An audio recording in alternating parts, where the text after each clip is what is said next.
Ah. Splash. Splash. I don't like Splash. What do you? This is not Suck City. What do you want to call it? I don't know. Okay. I don't like Splash. Ooh, my drink in my cup. Water. Welcome to another episode of 1,000 Questions from Mars. I'm your host, Mars. I'm King Gerald Jones. And for those new viewers, do you want to tell them what the show is about? The show is a episode or a spinoff of my podcast, 1,000 Bodies Podcast. This is 1,000 Questions from Mars, where she asks me questions that I might not have thought about or address issues that I might not have thought about on my podcast. Also, it gives, I guess, a woman's questioning or point of view of my masculine podcast, 1,000 Bodies Podcast. Also, it also gives perspectives on couples or give our perspective on how you should be as a couple through finances, sex, dating, all of the above. Marriage. Right. Our perspective on marriage or not marriage. Marriage.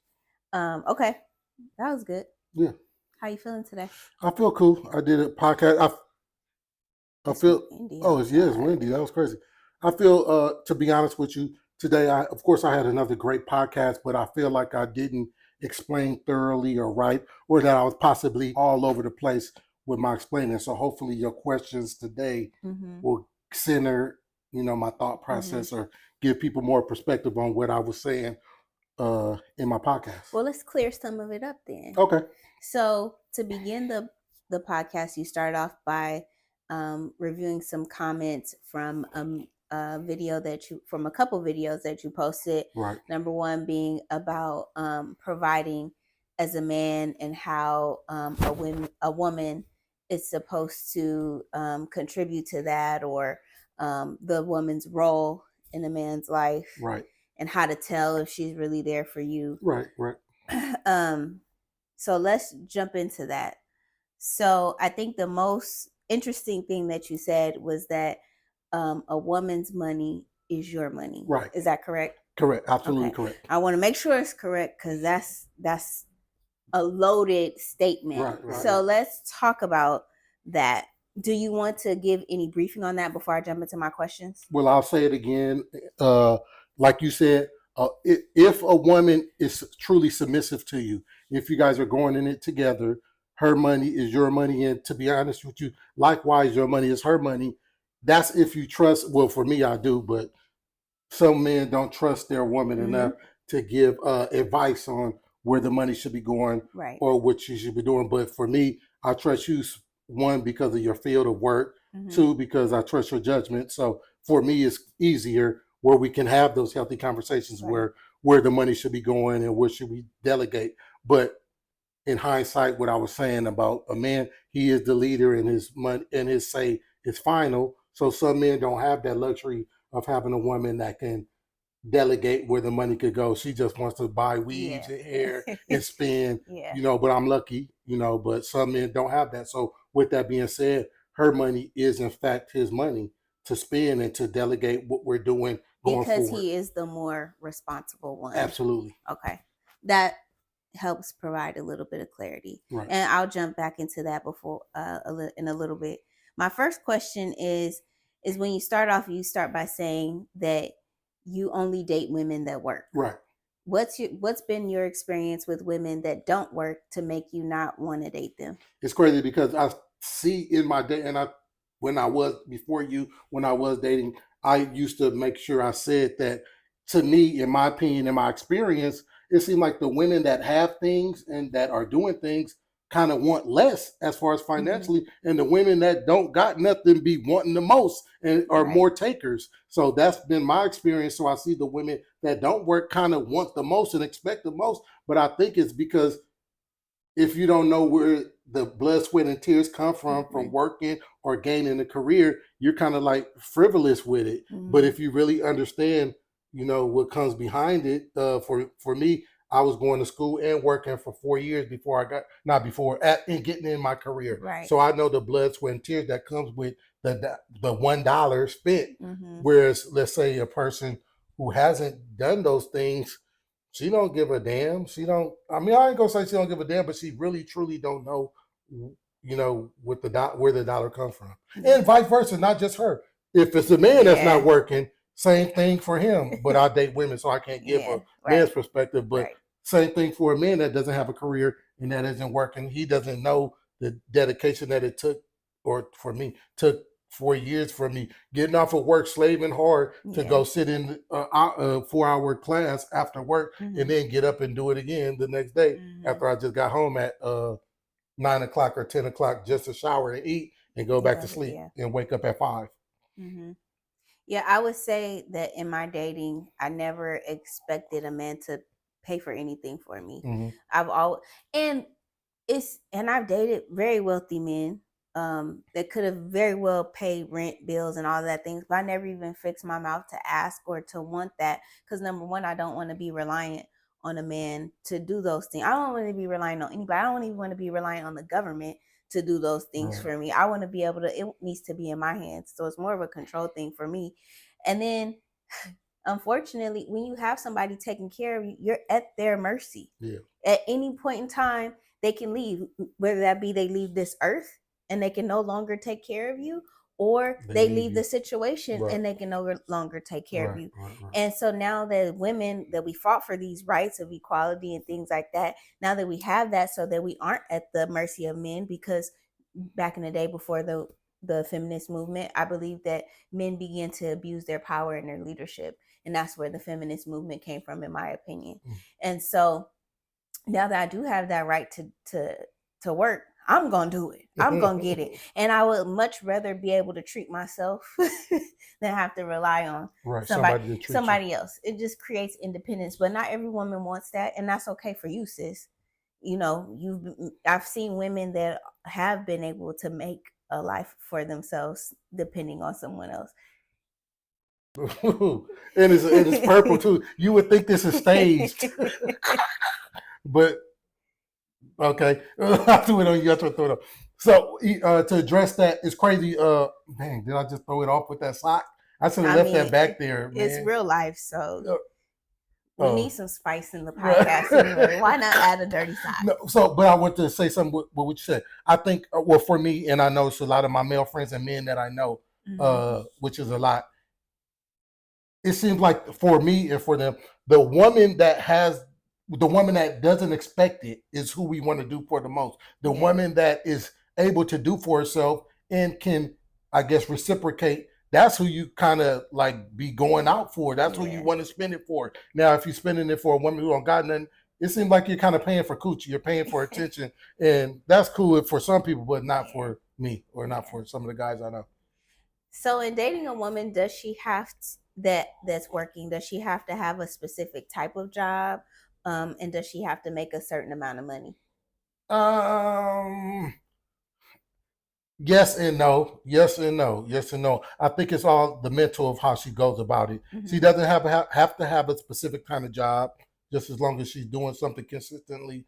I want to see her like Monday through Friday doing something consistently. And that speaks on, let's say if she's working at McDonald's. If you're working at McDonald's and going Monday to Friday and then going to school to do something better, I don't mind that at all. What if she's been working at McDonald's for 10 years and that's where she is? And not going to school? I don't think I'm cool with that, because I don't think I'm cool with that. Like I said, if she's working at McDonald's and it's been 10 years and she's studying to be a brain surgeon, I'm cool with that. If she's going to school, I'm cool with that. But if just McDonald's is your end all be all, my standards are, I don't just want that. I want you to be wanting more. I want you to be doing more. I agree. It's like, for me, the equivalent of dating a rapper, who hasn't made it yet. It's cool if that's your dream and you're aspiring to be, but if it's been 10 years and you haven't come up with a plan B, or you don't have something else going, or you don't have a, then it's like, where's your mental state? Like, you're in a delusional land. You're not being for real. Right. Okay. So submitting financially, I would say that has been probably one of the hardest things for me. Oh yeah. And I was gonna say, do you notice it? I don't notice that, but explain. You're the first man that I've shared my money with. Okay. And when you say submitting financially, first of all, submission is trust. Right. I have to trust that you're going to lead me in the right direction. Right. Right. And so mentally, I feel that you do that. Physically, you've done that. And financially, I think that you're good with finances. Right. I think I'm better. I do too. I do too. And that's why I don't, not to cut you off, that's why I feel that I'm lucky, or if whatever the word you want to use, that I have, you do finances. So I don't mind having a conversation. I mean, I enjoy having a conversation because I know you might have more information on finances, or delegating finances, or just being financially responsible than I am. And they don't bother me. And that's definitely how our relationship goes. It's always a conversation. There's no, you can't spend that on that. Why are you spending it? You know, it's always a conversation. Or even if there is something that was spent that I may feel was frivolous, or same with you, Right. The statement is made and we move past it. Right. You know? But I do say submitting financially is the hardest thing. You're the first person I've done it with. And when I say submission, to me, submission looks, and maybe that's not your idea of it, but that would mean like you took my whole bank account and you took all the bills and rent and everything, and you handled I didn't see any of it. Right. That means I would give a complete control. And that's scary to me. Right. And only because I'm such a financial person, and I worked for a financial literacy company for 13 years. Right now, I'm like COO of my company, where I handle the budgeting, the finances. So even with my boss, I tell him how to spend the money. And I think even I'll be wanting you to talk, so I don't be wanting you to cut off. Maybe I should get a pad and write my point down and let you finish. But I think even as men, we have to be mindful of a skill that your women might have better than you. Yeah, we're designed to be the leaders. Yeah, we're designed to be in front. But don't be ignorant and don't be naive to knowing what you have in your teammate or your partner. Like, it doesn't bother me at all that you are more financially literate than me. But some men will be threatened, bothered, try to elbow you to be like, well, do you think that I do that? No. Not at all. Because you have to, I mean, even in a basketball team, Kobe, Shaq, whatever you want to name, you know your position, you know your role. Even if as Kobe, I'm of course the star player, but you know you have other stars that can do something better than you, or might just having a better night than you on that day. You have to let them shine. You have to let them do their job and let them do what they do. But I think as men, we be getting in our own way, thinking, oh, nigga, I'm the leader. I'm not about to let you, which is crazy. I just want to say that. Yeah, I agree. I think that's been the hardest for me. Like, you're the only man person I've ever probably disclosed like how much money I make. Like, I'm very, very protective of that. So I think that I'm learning, and only because it's by example, right? Like, he's been a very good leader, and like, my money is your, like, here, whatever you need, so by seeing him and the way he is with his money when it comes to me, it makes me feel more trusting that he would do the same. So before we move on, before you seem like you want to another question, do you have a financial, like how you asked me about a woman working at McDonald's, is there a financial limit you wouldn't date? Is there something you wouldn't do? Share with us what it would be your standard, or would you? So like, if I do, am I able to make not as much as you? Would we only be dating because I make more, or would make more than you? Yes. So when it comes to that, the man does not have to make more than me at all. And even in our situation, like as serious as we are, you wouldn't have to make more money than me. Do you honestly say that? Yes. You think so? I mean, but you couldn't make significantly less. Okay. Like, if it were the same or a few thousand less, then okay. But if you're making like 80% less, so basically he can't work at McDonald's. No. Oh shit. No. Can he work at McDonald's with schooling? Yes. Okay. Yes. He couldn't work at McDonald's. Reason being is because I want more. Right. So I can't have you. The team can't make more. You the weakest link. Right. We work at McDonald's. That's what we do. That's what we do. Yeah. And we're never. I want certain things. Right. So we're never gonna get anywhere. Right. So either you got to move it up, or I got to move it out. Right. And I remember in dating before you and I got serious, I said, you know, I've dated broke niggas. I've done it. I put in my time. I put in my dues. Right. And I say, you at least got to have a car. You at least got to have your own place. You know, I'm 30 something now and I just can't do it no more. Because in my 20s and even in my early 30s, I was very understanding of that, Right. especially if you're dating black men. They don't have all the resources and they have the world against them. So Right. you got to kind of work with them, sis. Do you remember when I was broke? Yes. Do you remember when we went to the Lowry's to eat and we had to share a plate? Yes, I do. Right. Yeah, we went to an expensive restaurant. You couldn't really afford it, and I think, did you get a salad? I don't remember what we got. We just went because it was my friend's. Got the cheapest. It was my friend's birthday, yeah. So of course we wanted to support her, right, and be there, be present. I did, and then I want you to come. So we do. I don't remember. I don't remember the cheapest thing on the menu, which was like ravioli. And then I think you ate a bunch of bread. Oh no! And we shared it. We did not order our own. Right. But to me that was fun. Yeah. I mean, because we was laughing about it and we was. But see, I think that's not for everybody. Yeah. That just speaks to us and how we connect and what we're able to weather and not weather. It was fun. It wasn't at all. Oh my god! It was fun. It was laughable. And fast forward now, where we're at, is even more of a memory and laughable than anything. I mean, because when I dated him and he was broke, he had just came home. You know, he was a couple years home from being from prison. So me having uncles and family members who have been in prison, I know that it takes you a minute to get on your feet. Yeah. I know that it does. You got a felony, and that's if you do, because the percentage of men that don't. So that's even what is it called? Kudos to you for trusting that I would, because not many men get on their feet. Right. Yeah. And so I already knew that in dating you. Like, oh, he just came home. That makes sense. And honestly, when we would go out, we went on plenty of dates. There were probably a lot of free dates, but he never asked me to pay for any of those dates. And if he didn't have it at that time, it was like, oh, can we do this next weekend? Because I got a personal training that I'm doing. So it never felt like a burden to me. So, and if there was a time that I really wanted to go out and he didn't have it, then I would pay. Right.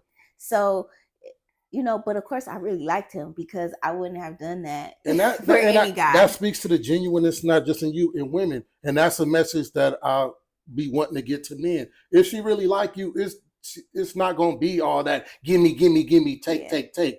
And it's simple. It's real. It's a real simple red flag or indicator on if a woman like you. Because I know, again, through my dating, my Thousand Bodies podcast, the women that really liked me, it didn't take much because they wanted to be in your company, whether it was because I was mentally stimulating, whether because I was physically stimulating. I wasn't financially stimulating. So in reverse, a man is financially stimulating. She's going to request and draw that from you, and you could not be mentally stimulating or physically stimulating to her, and she's going to take. So that's an indicator for me, a woman that really is about you, a woman that really likes you, and that's genuine about seeing you or dating you. Yeah, and I did genuine, because even after we broke up, I never brought that up to anybody or thought that in my head, like, because I just genuinely liked you. Yeah. Let's see.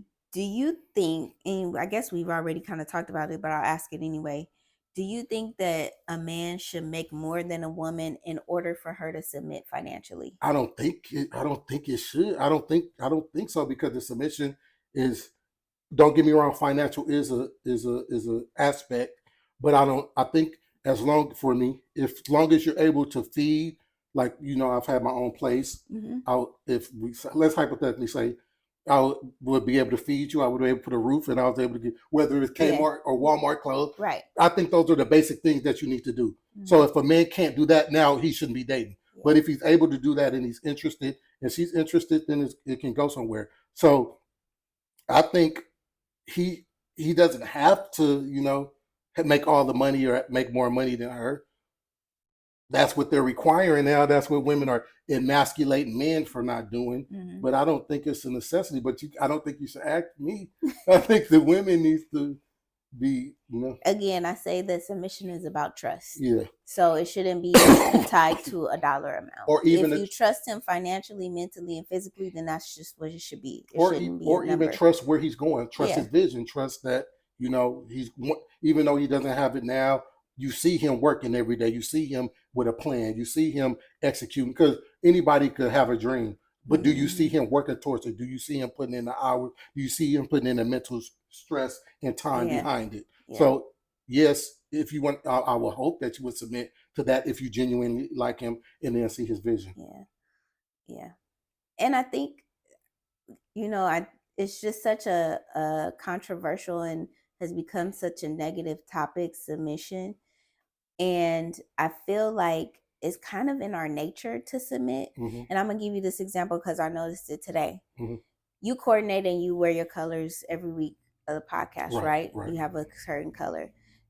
Naturally, unknowingly, I've been slowly wearing the same colors, not planning to, but that's just kind of what you do as a woman. And if you notice a man that you dated, you'll start to pick up his lingo, his mannerisms. You'll start to pick up his interests. And it's not like you're like trying to be like, I'm going to do what you want to do, but it's natural in us. But society is trying to tell you that it's wrong. But just look at what you do naturally. It's not even something that you're consciously thinking about, and you'll do it because that's what we're here for. I gave the example. I don't know if it's a good example, but some of the examples I think that are good for me may not be the best lessons or the best indicators for the people that I'm talking about. But for me, the vagina fits around the penis. That to me, that it doesn't solidify, but that's one of the major things that make me know this is how it fits. This is how it goes. If it was any other way, then it would be another way. But she's to fit around you perfectly, tightly. Why did my brain just go somewhere else? Tell us. What about the booty hole? Oh no! No! I guess I don't know why you not. You just introduced the homosexuality of the booty hole. Well, then we go further into the nature, into she can reproduce with this perfect fit. Okay. A booty can't reproduce with this perfect. So if you keep doing this, the world is gonna die. It's not. Does the booty hole stay perfectly fit, though? I don't know, because I heard that it doesn't go back. I heard that it doesn't go all the way back. Oh, I don't know. You would know more than I know. No, I wouldn't. Oh, you would know. Wait, dude, are we about to do this? We can edit it if not. You would know more than I know. I would only know one time. Yeah, but you would know exactly. You would know more than I know because I know no time. All right.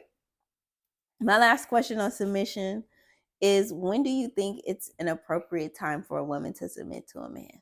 Ooh, that's a great question. That's a great question, and I might have to think about that. Shit, because I don't want to say immediately because you're still learning. You're still. Let's say you meet the man you. No, I hope you don't submit. It could be an idiot. So it's really no perfect time. I guess for a woman, for you, is when you notice that it's naturally happening. You can trust him. You see that he's everything that you want mentally, physically, and financially.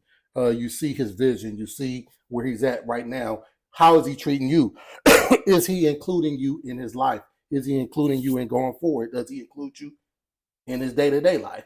So I really can't answer when is the perfect time to submit. That would be, with each situation. But I guess I can say not immediately. Yeah, not immediately. I agree.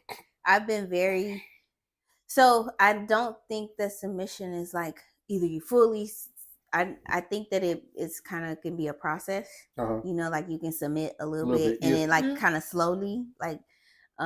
So am I gonna submit to him to pick the place that we go to on the date, and am I gonna let him lead and take that? Sure. Yeah, and then then just kind of see, and you build that trust, because I just believe submission is trust. So you kind of build it along the way, but like he said, not immediately, and not just jump in. I think so many women just jump in so quickly, just want to be.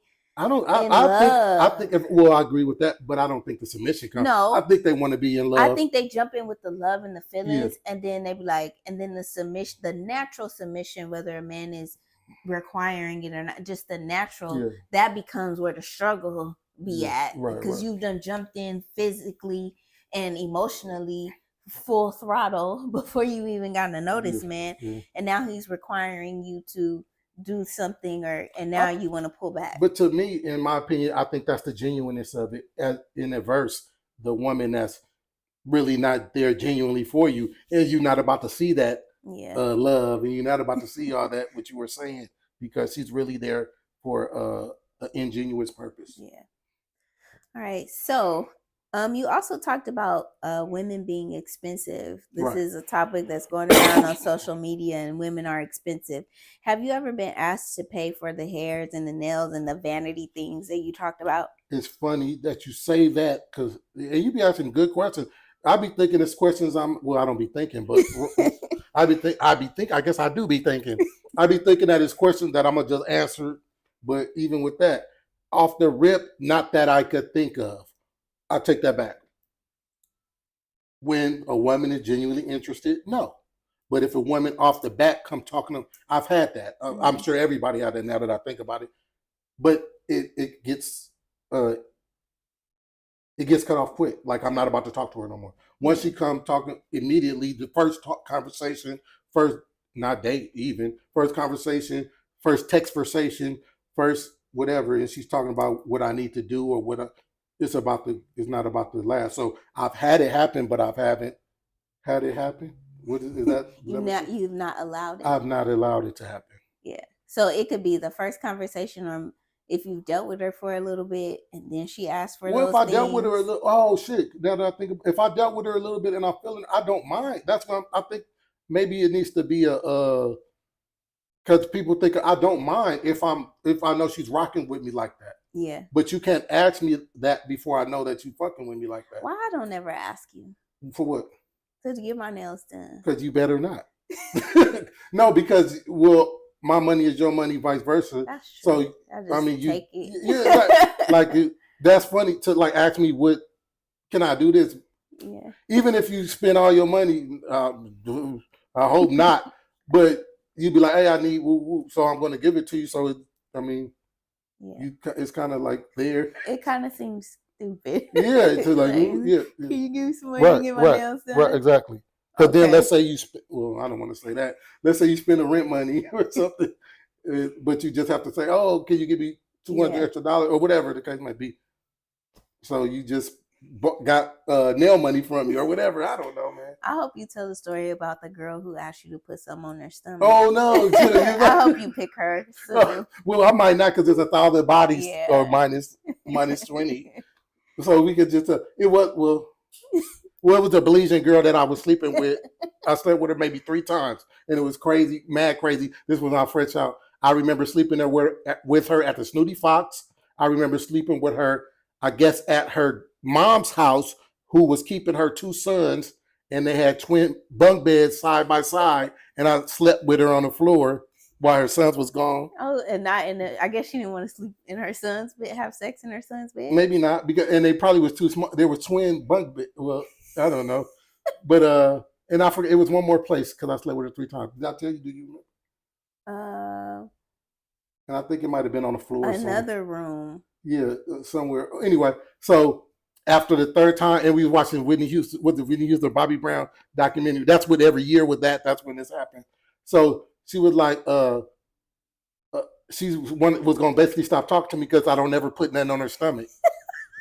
And I was like, I put dick on your stomach. But no, she was talking about like, I always want to have sex with her, but I don't want to feed her. I don't want to put nothing on her stomach. And the crazy part about it was, like, you didn't put nothing on your stomach, so why would put?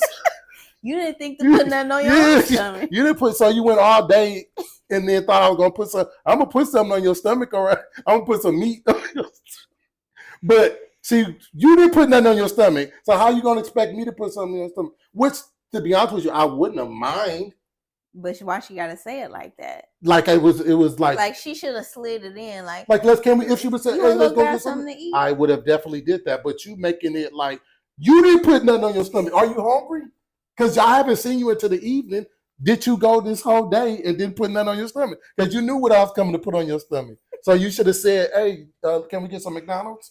Or can we get or whatever? And then guess what he did? Stop talking to her. Because like I guess it's about how she went about it. It is how she went about it. And how she said it. I think it's even how she said it, like as a Belizean. put something on your stomach. Like, no, I'll put some meat on your. I'll put something on your stomach. Yeah, all right, yeah. All right, so that's the end of the questions about submission and financial providing financially. Let's jump into your body bowl. Body bowls. Okay, so in this body bowl story, he had to take one for the team, and it wasn't a bad take one for the team. I've seen the young lady; she's a good-looking young woman. Right. So he took one for the team, but she was a gang member. Right. Crazy. So she was pretty aggressive in her vocabulary and the way that she talked and carried herself. So I want to I have a story about taking one for the team. Okay. So women take one for the team too? They do. Okay. I'm all ears. We're all ears. It's not just sexually. Right. It you just occupying, right? Yeah, right. So this was, I think I was like 22 or 23. And me and my cousin, rest in peace, we went to Vegas to see the strippers. Mm-hmm. So we get to Vegas, we see the strippers. The strippers are feeling us. 2 of the strippers come back to our hotel room. And I had the good looking stripper. Okay, you taking the good team. I had the good looking stripper, right? And he brought his not so good looking friend along. Right. Like he was out of shape stripper.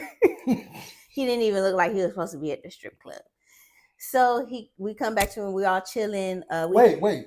So let's get this number count right. Yeah. There's 2 of y'all and 3 of them? No, 2 and 2. Oh, okay. So wait, I thought you just said you had the attractive one. I did. I had the attractive one, and my cousin had the not so attractive one. So she's taking one for the team. She's taking one for the team. Got you. Okay. I was the team. Okay. And so we go back to the hotel room. We have a suite. So she has her room on one side. I have my room on one side. It's a living room in the middle. So we're all chilling, drinking, laughing. And so I think we were all chilling.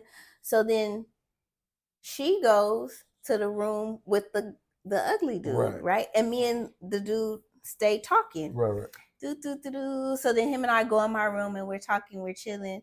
You know, he tries to, take it down, but I'm like, nah. Oh, the attractive one. The attractive one. Why is it that you don't want to hit the stripper? I just met him and he's a stripper. Okay. I'm still like, no, I'm like. Well, how did y'all get him back to the room? You don't know this about a Libra. We're very flirtatious. Okay. But usually my flirtation just usually lasts right there, and I don't normally want nothing out of it. Please, Jesus, help us. If I'm not even a stripper, if I'm at the club, regular club, and you're talking to me and we get back to the room, and I'll say this with the most humbleness, because of course I'm not going to take it. I'm going to smash. And if so did you tell me? He was trying. I'm about to leave. I'm not about to keep trying. Yeah, he was trying. Okay. I didn't want to. Okay. So but they went to her room before me and him went to ours. So then. Beauty is in the eye of the beholder. He might not be. No, because they come out, they leave, whatever. So me and her start talking, and she's like, well, what happened with y'all? I was like, we just chilled and talked. She was like, are you fucking kidding me? We could have. She was like, you didn't fuck? I was like, no, I didn't. I'm cool. I didn't want to. She's like, I fucked him. I thought I had to fuck him because you was fucking him. I said, no, I wasn't gonna have. She didn't know that. She didn't understand the assignment. The one for the team. See, and that's what people be thinking. One for the team means you gotta fuck. That don't mean that. It just means occupy that motherfucker. She was like, I didn't want to fuck his black fat ass. Well, why didn't you? She's like, because I didn't want him to bother y'all. Oh, well, we was just talking. I don't know about that. She was pissed off. Bitch, I didn't know. I ain't told you to open your thing. What you just told on your cousin? She not here no more. That's her soul. She up there mad. She up there. Yeah. So she took one for the team. She got mad. Didn't have to. Mind you, a couple years later, we're in the same predicament. She's dating a stripper. He bring his stripper friend over. Mm-hmm. I'm not taking one for this. I told her I'm not having sex with him. You scary. Yep. You scary. I guess I am. I ain't gonna be mad though. She was pissed. Oh man. So back to your taking one for the team. Was this your first and last time dating a gang member? Yes, yeah, man. Wait, let me. Yeah. I be thinking because I can't remember nothing standing out. I take that back. Well, this is the thing. I've talked to, but then when she gets to talking all that blood and cut, then Do you think every female that's a gang member says they do, huh? They say blood or cuz. but this is what I also learned. Initially, they'll try to hide it, Mm. but then it'll start slipping out if they get mad or if they get comfortable. So you just got to give it some time. First of all, where does she live at? Mm. And then, so when you find out where she live at, now you keep your ears open because you know what hood that is. And then you see that's when you keep your ears open, or just even her the way she act and the way she go about things. Yeah. But for the most part, getting that close and dealing with that was like my first and last. Okay. I can't really remember nobody else cousin me or blood me. Was she cool? Ooh, I do remember aggressive Crip girl too. Yeah, but that was one day. I wonder, are the Crip girls more aggressive than the blood girls? I don't know. Comment, y'all. If you you gotta kind of be a LA person to know that. Like, I don't know. Okay. Was she cool outside of her like cousin you? Like, did y'all connect or have any kind of conversation? No, it was no. Damn. No, not at all. No. I wish I could say no, it wasn't. Okay. Like we were just on two totally different. Yeah. Mentally. So I know you talked about you guys all like it was three couples essentially, right? And y'all went back to the house and y'all was chilling, and then she pulled out her gun, right? So put your gun on the dresser. So this is the funny part. I didn't elaborate on this. So when she pulled out her gun, the running joke with them or the fun that the girls were having was like they gonna get some dick, and they was like you gonna give me some dick. So like the girl who was my homeboy girl, she's like pointing and waving, like you gonna get upstairs. So that was the fun with the gun. Right. But the fact that you have a gun is that's why I didn't elaborate on that part. Like, why do you have a gun? Why do you have a gun to go on a date? Well, I'm not about to do nothing to you. Well, maybe. Huh? I'm not though, but maybe with. Oh, what she been through? Yeah, exactly. She had her gun. Do you think she pulled it out to impress you? I think she put it out to let, and like I said in the show, I think that she thought that was cool or that was fun or that was with Nick. I think niggas do that too. I don't know, man. I don't know. I guess so. Just to let me. I think she thought it was cute, fun. In case I am turned up. Oh, she got a gun. I don't know. I couldn't tell you, but I just could tell you what happened. Yeah, I was trying to think if a nigga ever pulled out a gun and put it on the dresser. But I do know some women that like guns though. Yeah. So I myself do not, sir. Yeah. So I think she thought in reverse I was gonna think, oh, that's cool or cute. Was she ever like flirtatious with you? The most flirting she did was saying that I was scared of the pussy. That was the flirtation. Other than that, it was all. Other than that, she didn't. No, it was just we was all triple dating and we was all having fun together. Do you think she thought she had to take one for the team? Was you the probably this nigga's less gangster than anything. So, but to be honest, and it's funny that you gave that perspective because I never thought about it. But what if that was what the fuck? That might have been it. You. But I would say no. It's possible. It's a good perspective to think. I would say no, only simply because I was about to leave. You talking about I'm scared of you inviting the pussy to the situation. So that's not what taking one for the team mean. Mm-hmm. Taking one for the team mean, hell yeah, I occupied the night and that nigga leaving. Right. He didn't even try to get no coochie. So for you to volunteer me being scared of the pussy, I don't think I was the team took him. I think I took the team. Oh my God. They don't even call it that no more, right? I don't know. I've heard, okay. What's it called? A two-man. A two-man. Like, I don't think they call it taking it for the team. Damn, you're right. Because I've seen little videos. A 2-man, 3-man. That sounds like a train. That don't sound like that's what we know it as, but it's in fact 3 girls, 3 guys. And because I've seen a video where it's like, dude, like we y'all went on a 3-man and everybody was successful. Yeah. And they'd come out and high five each other. Yeah. Everybody was in the room and everybody hit. So it's called a 3-man now, I guess. But like you said, we just call that shit a train. That's was a train. Yeah. A 3-man. Like, because I remember hearing a young little girl say, "Oh, I just came from a 2-man." A 2 man. Like, I was like, these young people are getting wild. See, and it's some, I don't care. I'm older, and it's some vocabulary I'll rock with y'all on it. But some shit, I'm not rocking with no 2 man. We just went on a double date. Yeah, double date. Okay. So you did mention that she said, you scared of this pussy, and that was kind of like her leeway into saying, right, having sex. Let's have sex. What other lines have women used to give you the signal for sex? You know what's crazy, man? Man, I ain't even waited for no lines. It was always me. The line she gave me was when she said she coming, or hello. Like I can't really think of. And it's like I said, you ask good questions. Maybe we need to start prepping the questions now because I'm probably off camera gonna think, oh shit, I remember she said this and did that. Or do you remember anything that I've told you that somebody said? No. I think like I said, it ain't really been no lines that got me, or you don't have to do that. I already know I was gonna fuck. That was the one time where she was like, "You scared of this put?" Like what? Okay. So you want it? Yeah, like so you trying to get me? Who invited your pussy to this conversation? So you're invited. So not that I could think of. I don't even have a line. I just rub a man's beard. Oh yeah. Mm-hmm. Oh shit. You never rub my beard. I have. Okay. I just want to say that. I rub a man's beard. And that's that's your my move. signal. What if they don't have a beard? I'm not dating you. I don't have a beard. You have a beard. Oh. They gotta have facial hair. Oh. I don't like dating men without facial hair. Okay. Like a goatee or something. You can't be barefaced.